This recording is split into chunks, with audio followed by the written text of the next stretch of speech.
पेड़ की खुशी। एक गांव में रामा नामक किसान रहता था। एक दिन उसने 2 आम के पौधे लाके घर के पास ही लगाए और जल्द ही दोनों पौधे बड़े पेड़ बन गए। उसके आंखों के सामने ही वह दोनों आम के पेड़ों को बड़ा होता देख रामा बहुत खुश हुआ। रामा मुझे बचपन से ही बहुत ही अच्छे से देखभाल करके बड़ा पेड़ किया। मैं जल्दी से मीठे आम उगाकर तुम्हारी मदद करूँगा। पहली वाले पेड़ ने कहा, हाँ रामा, तुमने मेरी भी बहुत अच्छे से ध्यान रखा, मैं मानता हूँ, लेकिन मैं उसकी तरह मेहनत नहीं कर सकता। मुझे खाने के लिए फल और चूल्हे के लिए लकड़ियाँ करके परेशान मत करो। ऊपर से फलों के पेड़ को ही पत्थर खाने पड़ते हैं। मुझे यह कष्ट नहीं उठाना, करके दूसरे पेड़ ने कहा।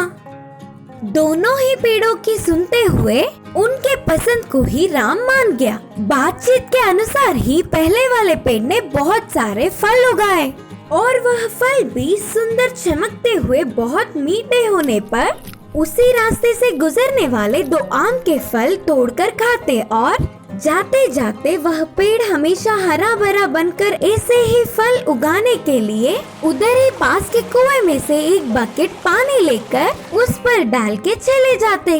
इससे वह पेड़ हमेशा खुश रहता था। दूसरे पेड़ ने एक फल तक नहीं उगाया। उस बिना फल के पेड़ को कोई भी नहीं देखता। इससे उसे सही खाना नहीं मिलने पर उसके पत्ते सूखने लगे। उन सूखते हुए पत्तों को देख वह उदास होता था। कुछ ही दिनों में फल उगाने वाला पहला पेड़ सुंदर हरा भरा होकर और खुश होता था तो बिना फल के दूसरे पेड़ के सारे पत्ते सूखकर पूरी तरह से खराब हो गया। इससे वह अपनी गलती समझ गया। उसके बाद उधर आने वाले राम से कहा, हे राम, मुझे माफ कर दो। मेहनत करने की आदत ना होना और मेरी आलसीपन ने मेरा ये हाल कर दिया। अब से मैं भी मेरे दोस्त की तरह फलों को उगाऊंगा, मुझे बचा लो ना, करके गिड़गिड़ाया। काम करने में ही सुंदरता और खुशी है करके वह पेड़ के जाने पर रामू बहुत खुश हुआ।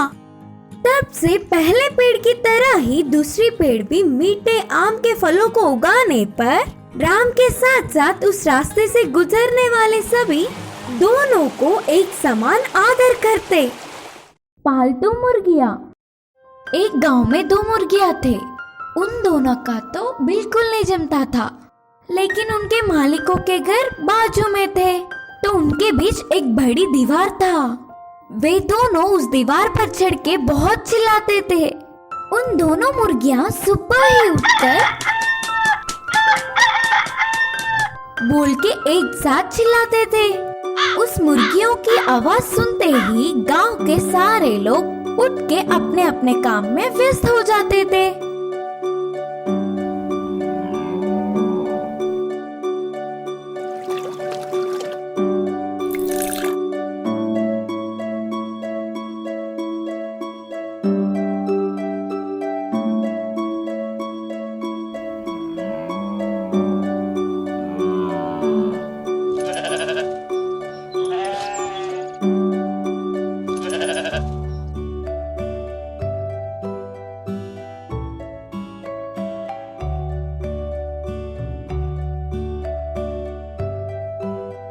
देखा, मेरी आवाज सुनते ही गांव में सब लोग छपाक से उठकर अपने अपने काम में जुट गए। अच्छा, तो अभी उतने तीर मत मार। वे तेरे नहीं, मेरी आवाज सुन के उठे। मैं नहीं होता तो इस गांव में एक भी काम आगे नहीं बढ़ता। हमेशा की तरह ही उन दोनों के बीच बात बढ़ गई। एक गांव में दोनों आवाज सुनने पर भी नहीं, इस गांव में एक ही मालिक होना चाहिए करके सोचा। अपने अपने बल जानने के लिए मुकाबला करने का निर्णय किया। उस मुकाबले में जीतने वाला मुर्गी ही मालिक के ओहदे में होगा और उससे ही सुबह चिल्लाने का अधिकार होगा। हारने वाला चुपचाप जीतने वाले की बात सुनेगा। दोनों मुर्गियाँ मुकाबले के लिए तैयारी कर रहे थे। एक अच्छा सा मुहूर्त देख के युद्ध के लिए तैयार हुए। मुकाबला शुरू हुआ। वे दोनों ही अत्यंत बलवान होने के कारण मुकाबला बहुत टक्कर का था। कुछ देर बाद पहली मुर्गी गर्व से कहा, देखो मित्र, मुझसे जीतना उतना आसान नहीं। अब भी कुछ नहीं बिगड़ा। हार मान लो, तुम्हें छोड़ दूंगा। दूसरी मुर्गी भी कुछ कम ना होते हुए उतनी ही गर्व से जवाब दिया कि लगता है हारने का डर पकड़ लिया तुम्हें, इसीलिए सौदे करने लगे। नहीं तो आजा, देख लेंगे। दोनों फिर से मैदान में उतरे। उसी समय आसमान में खाने के लिए भटक रहे एक बाज की नजर उन पर पड़ी। वो तो पहले से ही बहुत भूखा था, तो बस जल्दी से उड़ते हुए नीचे आया। गर्व हद से ज्यादा होने के कारण मुर्गियां आने वाले खतरे को पहचान नहीं पाए, और क्या बाज उसकी दोनों पैरों से उन्हें भगा ले गया। उनके गर्व के कारण गांव के मालिक बनना तो क्या, खुद के प्राणों को मुसीबत में डाल गए। इस कहानी की नीति है कि दोनों के बीच की ये लड़ाई किसी तीसरे को होगा उसका लाभ। सोने के घड़े। विजयपुर नामक गांव में धर्म नाम का जमींदार रहता था। उनके पास राम और सोम नाम के दो काम वाले थे। इतने सालों से वे दोनों उन पर ही निर्भर होकर काम कर रहे थे, इसीलिए वह जमींदार उनकी कुछ मदद करने की सोच रहा था। एक दिन उन दो काम वालों को बुलाकर कहा, तुम लोग मेरे पास बहुत सालों से काम कर रहे हो। मैं अपने अपने पैरों पर खड़ा होते देख तुम्हारे बच्चे खुश होंगे, इसीलिए हमारे गांव की दक्षिण दिशा की खाली जमीन को तुम्हें दे रहा हूँ। तुम लोगों से जितना हो सके उतना लेकर खेती कर लो। इधर के पेड़ों और पत्थरों को हटाने में तो थोड़ा समय लग ही जाएगा, इसीलिए 5 साल तक तुम्हारा कर्ज भी माफ कर रहा हूँ। बोलकर जमींदार ने कहा।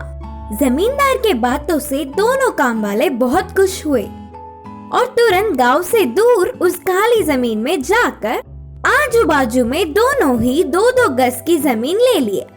वहां के जमीन पर खराब पत्थर और पेड़ों को हटाकर साफ कर रहे थे और ऐसे ही धीरे धीरे खेती का काम भी शुरू करने लगे।